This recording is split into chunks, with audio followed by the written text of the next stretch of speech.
Now the discussion on government resolution.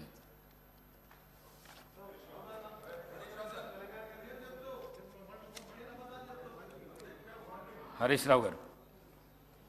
ధన్యవాదాలు అధ్యక్ష. మా రిక్వెస్ట్ ఒకటే ఉంటే అధ్యక్ష, మీకు లెటర్ కూడా ఇచ్చాం వ్రాతపూర్వకంగా. ప్రభుత్వము సత్యదూరమైనటువంటి ప్రజెంటేషన్ ఇచ్చారు. మేము కూడా ప్రజెంటేషన్ ఇవ్వడానికి, వాస్తవాలు వివరించడానికి సిద్ధంగా ఉన్నాము. మాకు కూడా ప్రజెంటేషన్కి అవకాశం ఇవ్వమని అడిగాం అధ్యక్ష. కానీ మాకు మీరు అవకాశం ఇవ్వకపోవడం ఇది దురదృష్టకరం. అధికార పక్షమైన ప్రతిపక్షమైన వాస్తవాలు ప్రజలకు తెలవాలంటే ఇద్దరు కూడా ప్రజెంటేషన్ ఇచ్చినప్పుడు వాస్తవాలు సభకు తెలుస్తాయి, సభ ద్వారా ప్రజలకు కూడా తెలిసే అవకాశం ఉంటుంది.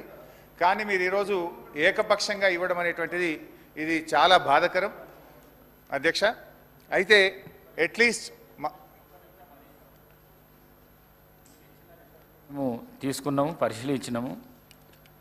గతంలో శాసనసభలో జరిగిన ఆనవాయితీని మరియు శాసనసభ నిబంధనలను కులంకషంగా పరిశీలించి తగు నిర్ణయం తీసుకొని మీకు తెలియజేస్తామని కూడా చెప్పినాము. మీరు మళ్ళీ దాన్ని రిపీట్ చేస్తున్నారు. దయచేసి డిస్క్రిప్షన్ ఉంది sir. You are all powerful sir.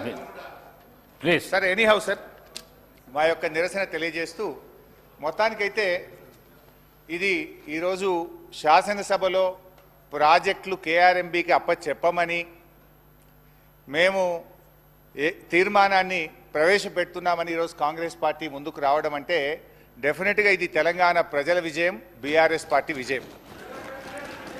మేము రేపు నల్లగొండలో సభ పెట్టినాం గనక ఇవాళ ముందు రోజే సభలో తీర్మానం పెట్టి వాళ్ళు చేసిన తప్పులను సవరించుకున్నందుకు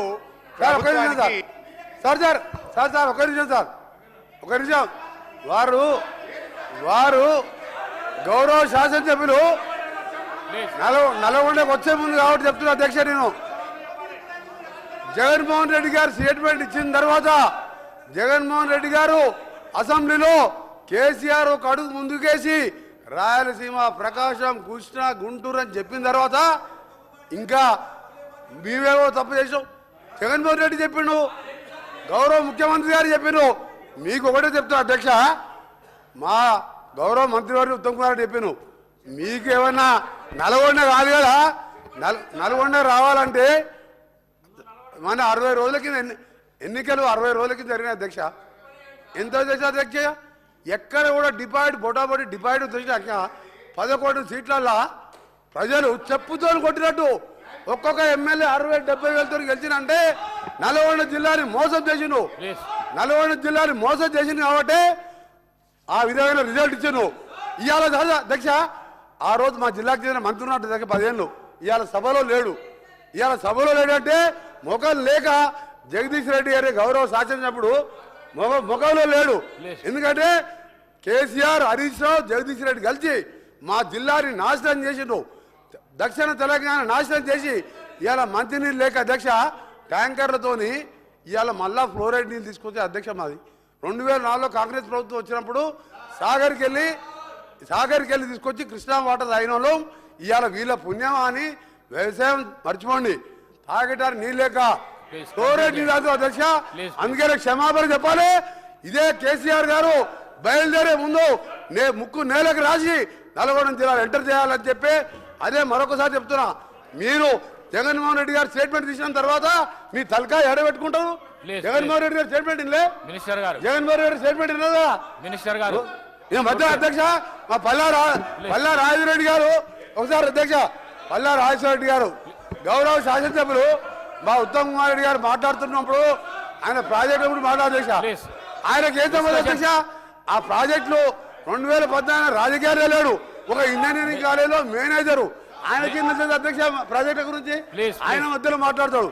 అందుకని చెప్తున్నాం అధ్యక్ష, మళ్ళీ డిమాండ్ చేస్తున్నాం, క్షమాపణ కాదు, తల తిరిగి నల్గొండ జిల్లా ప్రజలు నల్గొండ జిల్లా పెట్టే కాలు పెట్టి అర్హత కూడా లేదని చెప్పి కేసీఆర్ గారికి మరొకసారి హెచ్చరిక చేస్తున్నాం. హరీష్ రావు గారు ప్లీజ్.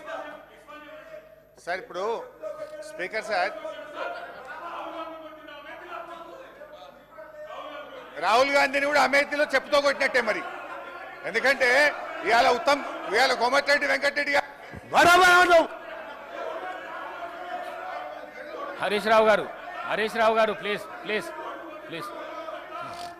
సార్ ఒక రిక్వెస్ట్, స్పీకర్ గారితో నా రిక్వెస్ట్ ఏంటంటే కోమటిరెడ్డి వెంకటరెడ్డి గారు మాట్లాడినటువంటి వ్యాఖ్యలు ఆయన విత్డ్రా చేసుకోవాలి, బేషరతుగా క్షమాపణ చెప్పాలి, లేదంటే మీరైనా దాన్ని సభ యొక్క రికార్డుల నుంచి తొలగించాలి. అప్పటిదాకా నేను మాట్లాడాం సార్. ఇప్పుడు ఒక రాష్ట్రాన్ని సాధించిన కేసీఆర్ ను 10 ఏళ్ల ముఖ్యమంత్రి గారిని పట్టుకొని అటువంటి భాష మాట్లాడడం తగదు. మేము కూడా అనొచ్చు, రాహుల్ గాంధీ గారిని అమేథీలో చెప్పుతో కొట్టారని మేము అనలేమా? So let him withdraw the word, then I will speak. లేదా మీరైనా తొలగించండి. తప్పకుండా రికార్డులను పరిశీలించేదేముంది సార్? తొలగించే ప్రయత్నం చేస్తా. మీరు కంటిన్యూ చేయండి. లేదు సార్, ఆయన అన్నాడు సార్, చెప్పుతో కొడతామనే పదాన్ని మీరు డిలీట్ చేయాల్సిందే. తప్పకుండా మీరు చెప్పాలి సార్. ఐఎమ్ డిలీటింగ్ అని చెప్పండి. మీరు అలాంటి పదాలు అసెంబ్లీలో మాట్లాడకూడదు. I'm deleting. Thank you. Please continue. అధ్యక్ష ప్లీజ్ ఒక్క రిక్వెస్ట్ అధ్యక్ష, నేను ఒక్క నిమిషం మాట్లాడితే 5 నిమిషాలు వారికి ఛాన్స్ ఇచ్చారు.